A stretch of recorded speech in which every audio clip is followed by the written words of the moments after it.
So hi விலர்ஸ், எல்லாரும் எப்படி இருக்கீங்க? ஸோ இன்னைக்கு ஒரு புது வீடியோவில் நான் உங்களை சந்திக்கிறதுல நான் செம்ம ஹாப்பி. நிஜமா ஸோ இன்னைக்கு நம்ம கூட இருக்கக்கூடிய வெஹிக்கிள் பார்த்தீங்க அப்படின்னா Access 125, Activa 125. புரியுது, இவ்வளோ வருஷம் ஆன வண்டி, இப்போ எதுக்கு இந்த கம்பேரிஷன் அப்படிங்கிறதானே. ஸோ ரெண்டு ரீசனுக்காக தான் இந்த கம்பேரிஷன் நம்ம வந்து பண்ண போகிறோம். முதல் ரீசன், Activa 125 சமீபத்தில் வாங்கியிருந்தோம், அதுக்கான வீடியோவும் பதிவு பண்ணியிருந்தோம். அதில் நிறைய பேர் கேட்குறது, ஏன் நீங்கள் Access 125 போயிருக்கலாம்ல, அது ஒரு சூப்பரான ப்ராடக்ட் அப்படின்னு கமெண்ட் பண்ணுறீங்க. ரெண்டாவது காரணம் தான் ரொம்பவே முக்கியமான காரணம், அதுக்காக தான் இந்த வீடியோவை நம்ம மெயினாக எடுக்க வந்திருக்கோம். என்ன காரணம்னு கேட்டிங்க அப்படின்னா, இந்த வாரம் போஸ்ட் பண்ணுறதுக்கு எங்களுக்கு வீடியோவே இல்லை. நாங்களும் ஷோரூமாக ஏறி வண்டி கேட்டுட்ருக்கோம். கார் வாங்க வந்திருக்கோம், நல்ல வெரைட்டியாக எடுத்து போடு. கிடைக்கவே இல்லை. சரி, ஓகே, இந்த வீடியோவே நம்ம பண்ணலாமே அப்படின்னு தான் இந்த வீடியோ நம்ம பண்ணியிருக்கோம். ஸோ வீடியோக்குள்ளே போகிறதுக்கு முன்னாடி தமிழ் வீல் சேனலை சப்ஸ்கிரைப் பண்ணாதவங்க மறக்காம சப்ஸ்கிரைப் பண்ணிக்கோங்க, கூடவே இந்த பெல் ஐக்கானையும் ப்ரெஸ் பண்ணிக்கோங்க.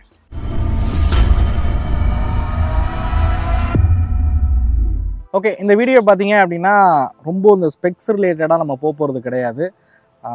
இந்த வண்டி ஆக்சுவலாக என் ஒய்ஃபோடுது. ஸோ நிறைய கிலோமீட்டர் வந்து லாங் ரைட் கூட இதில் நாங்கள் வந்து போயிருக்கோம். Access பார்த்தீங்க அப்படின்னா என்னோட நண்பர் ராகுல், அவர் நிறைய வீடியோக்களில் பார்த்துருப்பீங்க, நம்மளோட கேமராமேன், அவரோட வண்டி தான் அது. ஸோ நிறையா திருச்சிக்கெலாம் வீடியோ ஷூட்டுக்கெலாம் Accessல நிறையவே ட்ராவல் பண்ணியிருக்கோம். ஸோ இந்த ரெண்டு வெஹிக்கிளும் என்னோட யூசர் எக்ஸ்பீரியன்ஸை தான் நான் உங்கள் கூட வந்து ஷேர் பண்ணிக்க போகிறேன். ரெண்டு வெஹிக்கிள்லையும் பாசிட்டிவ் சைடும் இருக்குது, நெகட்டிவ் சைடும் இருக்குது. அது எல்லாத்தையும் டீட்டெயிலாக பார்ப்போம். இந்த வெஹிக்கிளோட ஸ்பெக்ஸ் டீட்டெயில் எல்லாமே வந்து கீழே வந்து ஸ்க்ரோல் ஆகும். ஸோ அது மூலிமா நீங்கள் பார்த்து தெரிஞ்சுக்கங்க. இது கொஞ்சம் ஷார்ட்டான வீடியோவாக தான் இருக்கும் அப்படின்னு நினைக்கிறேன். சரி, ஓகே, நம்ம வீடியோவை கண்டினியூ பண்ணுவோம் வாங்க. ஸோ வெஹிக்கிளோட டிசைன், ரெண்டு வெஹிக்கிள் டிசைனுமே வந்து பழக்கப்பட்ட டிசைன் தான். ஒன்றும் பெரிய இது இப்படி இருக்குது அப்படி இருக்குன்னு சொல்லணும்னு அவசியம் கிடையாது அப்படின்னு நினைக்கிறேன். ஸோ எந்த டிசைன் பிடிச்சிருக்கு அப்படிங்கிறத மறக்காமல் கமெண்ட் பண்ணுங்கள். ஸோ பில்டு குவாலிட்டி விஷயத்துக்கு வருவோம். Access பார்த்தீங்க அப்படின்னா இந்த சைடு பேனல்ஸ் எல்லாமே வந்து ஃபைபரில் இருக்கிற மாதிரி வந்து பண்ணியிருப்பாங்க. ஸோ இந்த இடம் இதெல்லாம் பார்த்தீங்கன்னா ஃபைபரில் இருக்கும். ஸோ இந்த இடமும் ஃப்ரண்ட்டில் இருக்க மட்கார்டும் வந்து ஸ்டீலில் இருக்கிற மாதிரி கொடுத்துருக்காங்க. பழைய Access வந்து ஃபுல்லாமே வந்து மெட்டல் பாடியாக இருக்கும். பட் இப்போ பார்த்தீங்கன்னா மெட்டல் பாடி கிடையாது. ஸோ வெயிட் கம்மியாக இருக்கணும், மைலேஜ் கொடுக்கணுன்றதுக்காண்டி கம்மி பண்ணிட்டாங்க. பட் Access Activa 125 பார்த்தீங்க அப்படின்னா உங்களுக்கு சைடு பேனல்ஸ் எல்லாமே வந்து மெட்டலில் இருக்கிற மாதிரி வந்து கொடுத்துருப்பாங்க. ஸோ இங்கே இருக்க மட்கார்ட்ஸ் எல்லாமே ஸோ கிட்டத்தட்ட ஒரு 80% இந்த வெஹிக்கிளில் வந்து மெட்டல் பயன்படுத்தியிருக்காங்க அப்படின்னே சொல்லுவேன். இந்த வெஹிக்கிளை பொறுத்த வரைக்கும் ஒரு 40% மெட்டல் பயன்படுத்தியிருக்காங்க அப்படின்னு சொல்லுவேன். ஸோ மெட்டல் பயன்படுத்தியிருக்காங்க, பில்டு சூப்பராக இருக்கா அப்படின்னு கேட்டிங்கன்னா ஃபிட் அண்ட் ஃபினிஷ் ஆக்டிவால சரியில்லை அப்படின்னு தான் சொல்லணும். ரொம்ப வீக்காக இருக்கு. ஸோ கிட்டத்தட்ட நான் ஒரு 6 மாதமாக யூஸ் பண்ணுறேன். ஃபஸ்ட்டு ஒரு வீடியோ பண்ணப்பே நான் சொல்லியிருந்தேன், இந்த ஃப்ரண்ட்டில் இருக்கக்கூடிய பேனல்ஸ்லாம் வந்து ரொம்ப ஷேக்கியாக இருக்குது, ஆடுதுன்னு. உங்களுக்கு கேட்குதான்னு தெரியல, எங்கே கொஞ்சம் பிடித்தீங்களே தெரியுதா எவ்வளோ ஷேக்கியாக இருக்குன்னு? அதில் என்னடா தேடுகிறாய்? அதில் என்ன இதுதான் தேடுகிறாய்? சொல்ல வந்தேன். ஸோ ஃபிட் அண்ட் ஃபினிஷ் ரொம்ப ஒஸ்ட்டாகவே இருக்குது Activa 125 பொறுத்த வரைக்கும். இது ஏன் வண்டின்னு கிடையாது, நான் இன்னும் ஒரு சில பேர்கிட்ட கேட்டேன், அவங்களுக்கும் இதே மாதிரி தான் இருக்குது. சில வெஹிக்கிளில் பார்த்தீங்க அப்படின்னா சைடு பேனல்ஸே பார்த்தீங்க அப்படின்னா ரொம்ப ஷேக்கியாக இருக்குங்கிறாங்க. இந்த சைடு பேனல்ஸே பள்ளமேட்டில் விடும்போது கடன்னு சத்தம் வருது அப்படிங்கிறாங்க. ரெட்டப்பாலத்துக்கிட்ட அது விழுந்துச்சே, எடுத்துக்கலையா நீங்கள்? ஸோ ஃபிட் அண்ட் ஃபினிஷ் ஆக்டிவாவில் வந்து கொஞ்சம் ஒஸ்ட்டாக தான் பண்ணியிருக்காங்க. பட் Access பொறுத்த வரைக்கும் ஃபைபரில் தான் இந்த வெஹிக்கிள் இருக்குது அப்படின்னாலும் இந்த வெஹிக்கிளோட ஃபிட் அண்ட் ஃபினிஷ் வந்து ரொம்ப நல்லாவே இருக்குது. பிளாஸ்டிக் குவாலிட்டியுமே வந்து ரொம்பவே நல்லா இருக்குது அப்படின்னு சொல்லுவேன் Accessை பொறுத்த வரைக்கும். ஸோ அடுத்ததாக சீட்டிங் கம்ஃபர்ட் விஷயத்துக்கு வருவோம். ஸோ ரெண்டு வெஹிக்கிளோட குஷனிங் லெவல்ஸுமே வந்து பெட்டராகவே இருக்குது அப்படின்னு சொல்லுவேன். உட்காரத்துக்கு வந்து அந்த குஷனிங் லெவல்ஸ் வந்து பெட்டராக இருக்குது. Access பார்த்தீங்க அப்படின்னா ஹேண்டில் பார் பிடிக்கிறதுக்கு கொஞ்சம் மேலே ரைஸ் பண்ணியிருக்கு. ஸோ காலெல்லாம் வைக்கிறீங்கன்னா பெருசாக முட்டிலெலாம் வந்து இடிக்காது. ஸோ என்னோடய ஹைட் வந்து 5.8, மேபி என்னோட ஹைட்டாக இருக்கிறவங்களுக்குமே இந்த Access வந்து கரெக்டாக தான் இருக்கும். சேம் ஆக்டிவாவும் பார்த்தீங்க அப்படின்னா சீட்டோட குஷனிங் லெவல்ஸ்லாம் வந்து பெட்டராக பண்ணியிருக்காங்க. ரெண்டு வெஹிக்கிளோட கம்ஃபர்ட் லெவல்ஸும் ரொம்ப சூப்பராக தான் இருக்குது. ஸோ அந்த வெஹிக்கிளில் ஹேண்டில் பார் கொஞ்சம் மேலே இருக்கும், இதில் கொஞ்சம் கீழே இருக்கும், தெரியுதா? ஸோ முட்டி வந்து எதாவது திருப்பும் போது கொள்ளும் போது லைட்டாக இடிக்கும்.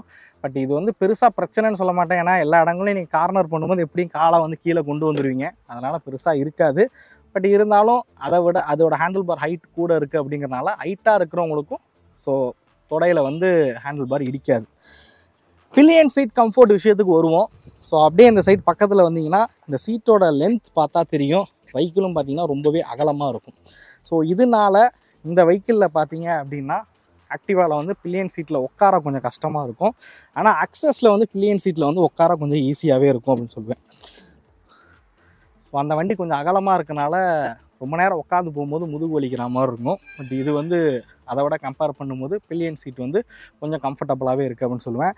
ஸோ ஃபேமிலி இருக்கீங்க, பசங்கள்லாம் நடுவில் உட்கார வச்சு கூப்பிட்டு போவீங்க அப்படின்னா ஆக்டிவாவோட அக்சஸோட சீட் லென்த் வந்து அதிகம். ஸோ அதனால் ஆக்டிவாவோட அக்சஸ் வந்து இன்னும் கொஞ்சம் கம்ஃபர்டபுளாக இருக்கும். ஃப்ரண்ட்டில் இருக்கக்கூடிய ஸ்டோரேஜ் வந்து 2 வெஹிக்கிலையுமே ஓகே, நல்ல ஸ்டோரேஜ் ஸ்பேஸ் கொடுத்துருக்காங்க. அதே மாதிரி ஃப்ரண்ட்டில் வந்து மொபைல் ஃபோன் வைக்கிறதுக்கான பாக்கெட்ஸுமே பார்த்தீங்க அப்படின்னா 2 வெஹிக்கிலையுமே இருக்குது. ஸோ இன்ஸ்ட்ருமெண்ட் கிளஸ்டர் பார்த்தீங்க அப்படின்னா என்ன ராகுல் ஆயில் சேஞ்சுன்னு வருது. சர்வீஸ் ஒன்றும் எங்கே விட போகிறேன்? எனக்கு தெரிஞ்சு திருவையாறு இல்லை திருச்சி எல்லாம் 50 கிலோமீட்டர் தள்ளி தான் இருக்குது. சர்வீஸ் சென்டர் தான் அந்த வண்டிக்கு ஒரு பெரிய பிரச்சனையாக இருக்குது. ஸோ இன்ஸ்ட்ருமெண்ட் கிளஸ்டர் பொறுத்த வரைக்கும் இதுலேயும் ப்ளூடூத் கனெக்டிவிட்டி இருக்கக்கூடிய இன்ஸ்ட்ருமெண்ட் கிளஸ்டர் இருக்குது. டிஜிட்டல் இருக்கக்கூடிய இன்ஸ்ட்ருமெண்ட் கிளஸ்டரும் ஆக்சஸில் கொடுத்துருக்காங்க. அண்ட் ஆக்டிவாலையும் பார்த்தீங்கன்னா ஃபுல்லி டிஜிட்டல் இருக்கக்கூடிய இன்ஸ்ட்ருமெண்ட் கிளஸ்டரும் இருக்குது. ஐஸ்மார்ட் அப்படிங்கிற ஒரு வேரியண்ட்டும் இந்த வெஹிக்கிளில் பார்த்தீங்கன்னா இருக்குது. ஆனால் தயவு செஞ்சு ஐஸ்மார்ட் வேரியண்ட் வந்து போயிடாதீங்க ஆக்டிவாவில். இந்த தயவு செஞ்சுன்னு சொல்லும்போது அந்த ஒரு ஒரு இந்த நைட்டில் ஒரு டாக்டர்ஸ் பேசுவார்ல, தம்பிகளா தயவு செஞ்சு போகாதீங்க தம்பிகளா, வேண்டாடா சாமி, தாத்தா உங்க பாதத்தை தொட்டு வணங்குறேன் அப்படிங்கிற மாதிரி இருக்கு. இந்த வார்த்தையை கொஞ்சம் கட் பண்ணும் போல இருக்கு. ஸோ ஹெட்ஸ்மார்ட் வேரியண்ட் வந்து போகாதீங்க அப்படின்னே சொல்லுவேன். ஸோ ஹெட்ஸ்மார்ட் பார்த்தீங்க அப்படின்னா நிறைய கம்ப்ளைண்ட் வருது. இந்த கீலெஸ் என்ட்ரின்னு கொடுப்பாங்க, அதுவும் இல்லாமல் பேட்டரி கம்ப்ளைண்ட்டும் வர வாய்ப்பு இருக்குது. ரெண்டாவது கிக் ஸ்டார்ட்டுமே அந்த மாடல்களில் கிடையாது. ஸோ அதனால் அந்த ஹெட்ஸ்மார்ட் அப்படிங்கிற வேரியண்ட் மட்டும் போகாதீங்க. கேட்க உங்களுக்கு சிம்பிளாக தெரியும், இது என்னடா அப்படிங்கிற மாதிரி தெரியும். பட் ரியல் டைம் யூஸ் பண்ணும்போது ஒரு எரிச்சல் ஊட்டக்கூடிய விஷயம்னே சொல்லுவேன். அது என்னன்னு கேட்டிங்க அப்படின்னா இந்த வந்து ஸ்விட்ச்சு, இது என்னன்னா உங்களுக்கு இந்த சைடு பார்த்தீங்கன்னா கொஞ்சம் ஓப்பனாக இருக்கும். ஸோ அதனால் என்ன ஆகுதுன்னா நீங்கள் ஏதாவது ஒரு ஷார்ட்ஸு இல்லை லோயர் எதாவது போட்டிருக்கீங்க அப்படின்ற பட்சத்தில் ஸோ வண்டி அப்படி சைட் லாக் பண்ணிட்டு இப்படி இறங்குனீங்க அப்படின்னா கரெக்டாக இதில் மாட்டிக்குது. கிட்டத்தட்ட நான் இந்த ஒரு 6 மாதத்தில் ஒரு 3 தடவை இந்த ஸ்விட்சை வந்து மாற்றிருப்பேன். இந்த ஸ்விட்சோட காஸ்ட் பெருசாக ஒன்றும் கிடையாது, 104 ரூபாய் 114 ரூபா சம்திங் தான் வருது. ஆனால் இது வரைக்கும் 4 தடவை இந்த ஸ்விட்ச் வந்து மாற்றிட்டேன். அப்படி மாட்டி இறங்கினோடனே மறுகையா சாலா தான் உடஞ்சி போயிடுது. ஸோ இதை வந்து டிசைனை கொஞ்சம் மாற்றலானே சொல்லுவேன். இந்த ஸ்விட்சை வந்து கொஞ்சம் டிசைன் வந்து மாற்றினாங்க அப்படின்னா இது மாதிரி உடையாமல் இருக்கும் அப்படின்னே சொல்லுவேன். இந்த வண்டின்னு கிடையாது, டியோலையும் இந்த பிரச்சனை இருக்குது, ஆக்டிவா 110லையும் இந்த பிரச்சனை இருக்குது, 125லையும் இருக்குது. வேறு ஏதாவது மாடல்களில் இதே மாதிரி ப்ராப்ளம் இருந்தால் மறக்காமல் கமெண்ட் பண்ணுங்கள். ஸோ ஃபியூயல் போடும்போது மட்டும் ஒரு விஷயம் வந்து சமீபமாக ரொம்ப இரிட்டேட்டிங்காக இருந்துச்சு அப்படின்னு சொல்லுவேன். அக்சஸில் ஆக்டிவாவில் பார்த்தீங்க அப்படின்னா நீங்கள் பட்டனை ப்ரெஸ் பண்ணாலே போதும் ஃபியூல் ஹெட் வந்து ஓப்பன் ஆகிடும். ஆனால் அக்சஸில் அப்படி கிடையாது, நீங்கள் சாவி எடுத்து தான் ஓப்பன் பண்ணுற மாதிரி இருக்கும். ஸோ பெட்ரோல் போடுற வரைக்கும் அதை கையில் பிடிச்சிக்கிட்டே நின்றுக்கிட்டு இருக்க மாதிரி இருக்கும். இதெல்லாம் வந்து நாங்கள் ரியல் டைம் ஓட்டி பார்க்கும்போது இதெல்லாம் ஒரு சின்ன சின்ன மைனஸாக பட்டது, அதை தான் உங்களுக்கு ஷேர் பண்ணுறேன். இதெல்லாம் ஒரு பெரிய விஷயம் கிடையாது தான். அப்பா இது மூடுறதே இப்படி தாங்க, எப்போ பாரு பெரிய பாடாக இருக்கும். ஓகே மூடியாச்சு. ஸோ அப்புறம் சஸ்பென்ஷன் விஷயத்துக்கு வருவோம்.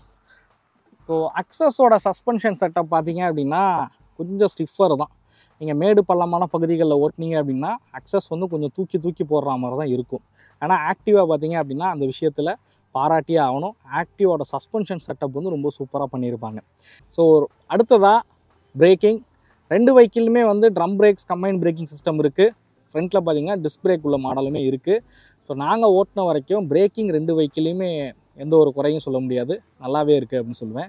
பிரேக்கிங்கில் எந்த ஒரு பிரச்சனையும் இல்லை. அப்புறம் மெயினாக ஹெட்லைட்டு பற்றி சொல்லணும் அப்படின்னு நினைக்கிறேன். 2 வெஹிக்கிளோட ஹெட்லைட்டுமே ரொம்ப மொக்கையான ஒரு ஹெட்லைட் செட்டப் தான் வந்து பயன்படுத்தியிருக்காங்க. ஹெட்லைட் போட்டு நீங்கள் வண்டி ஓட்டுறதுக்கு ஆஃப் பண்ணிட்டே வண்டி ஓட்டலாம், அந்த மாதிரி தான் இருக்கும். ஹெட்லைட் பார்த்தீங்கன்னா பெருசாக பிரைட்னஸ்லாம் ஒன்றும் இல்லை. ஸோ அடுத்ததான் மெயினாக பேச வேண்டியதே வந்து இன்ஜின் தான். ஸோ 2 வெஹிக்கிளுமே ரிலேபிலிட்டிக்கு பெயர் போன ஒரு வெஹிக்கிள் அப்படின்னு தான் சொல்லணும். நீங்கள் அக்சஸாக இருக்கட்டும் ஆக்டிவாவாக இருக்கட்டும், ரிலேபிலிட்டி அப்படின்னும் போது 2 வெஹிக்கிளையும் எந்த ஒரு குறையும் சொல்ல முடியாது. நல்ல ரிலேபிளான ஒரு இன்ஜின் தான் வந்து கொடுத்துருக்காங்க. ஆக்டிவா நாங்கள் எடுத்ததுக்கான மெயின் காரணம் என்னன்னு கேட்டிங்க அப்படின்னா அந்த இன்ஜினோட ரிஃபைன்மெண்ட் லெவல்ஸ். ஸோ என் ஒய்ஃப் வந்து ப்ரிஃபர் பண்ணது வந்து அவங்க ஆல்ரெடி டியோ யூஸர்ன்றனால ரிஃபைன்மெண்ட்டுக்கு ரொம்ப முக்கியத்துவம் கொடுத்தாங்க. அவங்க ஸ்டார்ட் பண்ணும்போது பட்டர் ஸ்மூத்தாக இருந்தது ஆக்டிவா தான். ஸோ ஆக்டிவாவோட ரிஃபைன்மெண்ட் லெவல்ஸ் வந்து ரொம்பவே சூப்பராகவே இருந்துச்சு. அக்சஸ் எனக்கு ஏன் பிடிக்கும் அப்படின்னு கேட்டிங்கன்னா அக்சஸ் பார்த்தீங்க அப்படின்னா பர்ஃபார்மன்ஸ் வந்து இந்த 125cc என்டார்க்கு அடுத்து பர்ஃபார்மன்ஸ் நல்லா இருக்கக்கூடிய வெஹிக்கிள் அப்படின்னா அது வந்து அக்சஸ் தான். அக்சஸும் சரி, அவினீஸும் சரி, பர்க்மேனும் சரி, ஏன்னா எல்லாம் ஒரே இன்ஜின் தானே. ஸோ அதனால் பார்த்தீங்க அப்படின்னா பர்ஃபார்மன்ஸ் ரிலேட்டடாக பார்க்கும்போது இந்த அக்சஸோட இந்த இன்ஜின் வந்து ரொம்ப நல்லாவே இருக்குது அப்படின்னு சொல்லுவேன். ஆனால் ஒரு சின்ன வைப்ரேஷன் வந்து இருக்குன்னே சொல்லலாம். சின்னதா நீங்கள் த்ராட்டில் கொடுக்கும்போது அந்த வைப்ரேஷனை உங்களால் நல்லாவே ஃபீல் பண்ண முடியும். பர்ஃபார்மன்ஸ் ஆக்டிவாவோட பெட்டராக இருந்தாலும் வைப்ரேஷன் லெவல்ஸ் அப்படிங்கிறது கொஞ்சம் அதிகமாக இருக்குது. ஸோ சிட்டிக்குள்ளே ஓட்டுறதுக்கு எப்படி இருக்குது 2 வெஹிக்கிளும் அப்படின்னு கேட்டிங்க அப்படின்னா அதில் எந்த ஒரு குறையும் சொல்லணும்னு அவசியம் இல்லை. ரெண்டுமே பார்த்தீங்கன்னா சிட்டிக்குள்ளே ஓட்டுறதுக்குலாம் நல்லா இருக்குது. நான் ஃபஸ்ட்டு சொன்ன 2-3 விஷயங்களை ஞாபகம் வச்சுங்க. சஸ்பென்ஷன், உங்கள் ரோடு வந்து சரி இருக்காது, மேடு பள்ளமாக இருக்கும் அப்படின்னா அக்சஸ் வந்து கோட்டை கொஞ்சம் கடுப்பாக வரும், தூக்கி போடும். அதை விட பார்க்கும்போது ஆக்டிவாக கொஞ்சம் பெட்டராக இருக்கும் அப்படின்னு சொல்லலாம். இல்லை எனக்கு பர்ஃபார்மன்ஸ் கொஞ்சம் பெட்டராக இருக்கணும் அப்படின்னு நினச்சிங்கன்னா அக்சஸ் வந்து பெட்டராக இருக்கும். ஸோ அக்சஸில் சமீபத்தில் பார்த்தீங்க அப்படின்னா நிறைய ப்ராப்ளம் வந்து ஃபேஸ் பண்ணுறாங்க நிறைய பேர். ஸோ அதையும் இந்த வீடியோவில் சொல்லணும்னு ஆசைப்பட்றேன். ஸோ வெஹிக்கிள் பார்த்தீங்க அப்படின்னா நிறைய பேருக்கு வந்து சிங்கிள் கிளிக்கில் வந்து ஸ்டார்ட் ஆகாது. மேபி இது அப்பப்போ ஆகும், அப்பப்போ ஆகாது. ஸோ பேட்ரி கம்ப்ளைண்ட் அப்படிங்கிறது பார்த்தீங்கன்னா அதிகமாகவே அக்சஸில் வந்து வருது பார்த்தீங்களா. ஸோ இந்த மாதிரி சம்டைம்ஸ் வந்து ஆகுது, சம்டைம்ஸில் நிறையா தடவை ஆகிருக்கு. கிட்டத்தட்ட இவரே என் நண்பரே பார்த்தீங்கன்னா எத்தனாவது பேட்ரி ராகுல் இது? 3வது பேட்டரியா? 3வது பேட்டரி மாற்றிட்டார். ஸோ 3வது பேட்டரி இது இப்போ இந்த வண்டியில் ஓடிக்கிட்டு இருக்கிறது. ஸோ நாங்கள் சர்வீஸ் சென்டரில் கேட்டதுக்கு என்ன சொன்னாங்கன்னா த்ராட்டில் பாடி கம்ப்ளைண்ட் இருக்கும், இல்லைனா இன்ஜெக்டர் கம்ப்ளைண்ட் இருக்கும், எடுத்துருவாங்க, அதை மாற்றினா சரியாயிரும் அப்படின்னாங்க. ஸோ புதுசாக வெஹிக்கிள் வச்சுருக்கீங்க, இந்த பிரச்சனை இருக்குது அப்படின்னா சர்வீஸ் சென்டர் கொண்டு போங்க. வாரண்டியில் இருந்தால் த்ராட்டில் பாடியும் இன்ஜெக்டரும் மாற்றி கொடுத்துருவாங்க. வாரண்டியில் இல்லை அப்படின்னா பில்லை போட்டு தீட்டிடுவாங்க.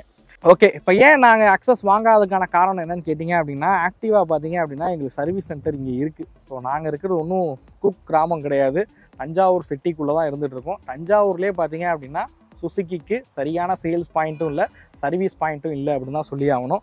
அந்த ரீசன்னால தான் நாங்கள் வந்து அக்சஸ் வந்து வாங்கலை. ஸோ அக்சஸ் எங்கள் மைண்டில் ஃபஸ்ட்டு ப்ரிஃபரன்ஸில் இருந்துச்சு.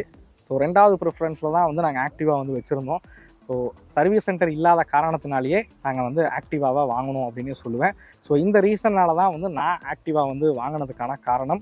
ஸோ 2 வண்டியில் எது ப்ரோ பெஸ்ட்டு, எது வாங்கினா நல்லாயிருக்கும் அப்படின்னு கேட்டிங்க அப்படின்னா என்னையை பொறுத்த வரைக்கும் சுசுக்கி வந்து சர்வீஸ் சென்டர் பக்கத்தில் இருக்குது, சேல்ஸ் பக்கத்தில் இருக்குது அப்படின்னா அக்சஸ் வந்து போங்க. ஏன்னா இன்கேஸ் இந்த த்ராட்டில் பாடி கம்ப்ளைண்ட் ஏதாவது ஒன்று வருதுன்ற பட்சத்தில் சீக்கிரம் கொடுத்து நம்ம மாற்றணும். 2வது அக்சஸுக்கு ஸ்பேர்ஸ் வந்து வெளியில் கிடைக்கவே கிடைக்காது, ரொம்ப கஷ்டம் நீங்கள் சுசுக்கி ப்ராடக்ட்ஸ் வந்து வெளியில் ஸ்பேர் வாங்கணும் அப்படின்னா. ஸோ இந்த ரீசன்னால தான் நாங்களும் ஆக்டிவா வந்து போனோம். ஆக்டிவாவும் பெஸ்ட்டான்னு கேட்டிங்க அப்படின்னா இதுலேயும் நான் சொன்ன மாதிரி பிளாஸ்டிக் குவாலிட்டி சரியில்லை அப்படின்னே சொல்லலாம். ஸோ ரொம்ப ரூரல் மார்க்கெட்டில் இருக்கீங்க, வெளியூரில் இருக்கீங்க, பக்கத்தில் சர்வீஸ் சென்டர்லாம் இல்லைன்னா தயவு செஞ்சு சுசுக்கி போகாதீங்கன்னே சொல்லிடுவேன். ஸோ சுசுக்கிக்கு சர்வீஸ் சென்டர் தான் பெரிய எதிரியாக இருந்துகிட்டு இருக்குது. அதே மாதிரி ஒரு 50+ மேலே இருக்கக்கூடிய ஆட்களாக இருந்தால் ஆக்டிவா போகிறது ஒரு பெட்டர்னு சொல்லுவேன். ஏன்னா கம்ஃபர்ட் லெவல் நம்மளை வந்து ரொம்ப கம்ஃபர்ட்டாக வச்சுக்குது ஆக்டிவா அக்சஸோட கம்பேர் பண்ணும்போது. ஸோ எல்லோரும் கேட்கக்கூடியது மைலேஜாக இருக்கும். ரியல் டைமில் எனக்கு வந்து ஆக்டிவா கொடுக்கக்கூடிய மைலேஜ் வந்து 50, கிளஸ்டரில் 50 காட்டுது, ஒரு 45 வச்சுங்க, 45 கிலோமீட்டர் வந்து மைலேஜ் கொடுக்கும். அக்சஸ் பார்த்தீங்க அப்படின்னா ஸோ நாங்கள் யூஸ் பண்ண வரைக்கும் 55க்கு மேலேயும் கொடுத்துருக்கு, 55யும் கொடுத்துருக்கு. இதை விட எனக்கு தெரிஞ்ச அக்சஸ் வந்து ஒரு 5 கிலோமீட்டர் மைலேஜ் வந்து அதிகமாக தான் கொடுக்கும். ஆக்டிவாவோட கம்பேர் பண்ணும்போது அக்சஸ் வந்து மைலேஜ் இன்னும் பெட்டராகவே இருக்குது அப்படின்னு சொல்லுவேன். ஸோ இந்த வீடியோவில் இந்த வெஹிக்கிளை பற்றி டீட்டெயிலாக தெரிஞ்சிருப்பீங்க அப்படின்னு நம்புகிறேன். ஸோ ஆல்ரெடி நம்ம ஜூபிட்டரோட ஒரு கம்பேரிஷன் வீடியோ பண்ணியிருக்கோம். அக்சஸ் 125க்கும் ஜூபிட்டருக்கும் என்ன வித்தியாசன்றது பண்ணியிருக்கோம். அண்ட் 2 வெஹிக்கிளையும் ப்ராக்டிகாலிட்டி டெஸ்ட்டுமே நம்ம வந்து பண்ணியிருக்கோம். ஸோ இந்த 2 வீடியோட லிங்க்குமே நான் டிஸ்கிரிப்ஷனில் கொடுக்குறேன். ஸோ அதை போய் நீங்கள் செக் பண்ணிங்க அப்படின்னா இந்த 2 வெஹிக்கிளை பற்றி இன்னும் டீட்டெயிலாக நீங்கள் தெரிஞ்சுக்கலாம் அப்படின்னு சொல்லுவேன். ஸோ இந்த வீடியோ உங்களுக்கு பிடிச்சிருக்கும் அப்படிங்கிற நம்புகிறேன். இந்த வீடியோ பற்றின கருத்துக்களை மறக்காமல் கமெண்ட் பண்ணுங்கள். அடுத்த வீடியோவில் சந்திக்கும் முறை தமிழ் வீல்ஸ் மணிகண்டன். நன்றி, வணக்கம்.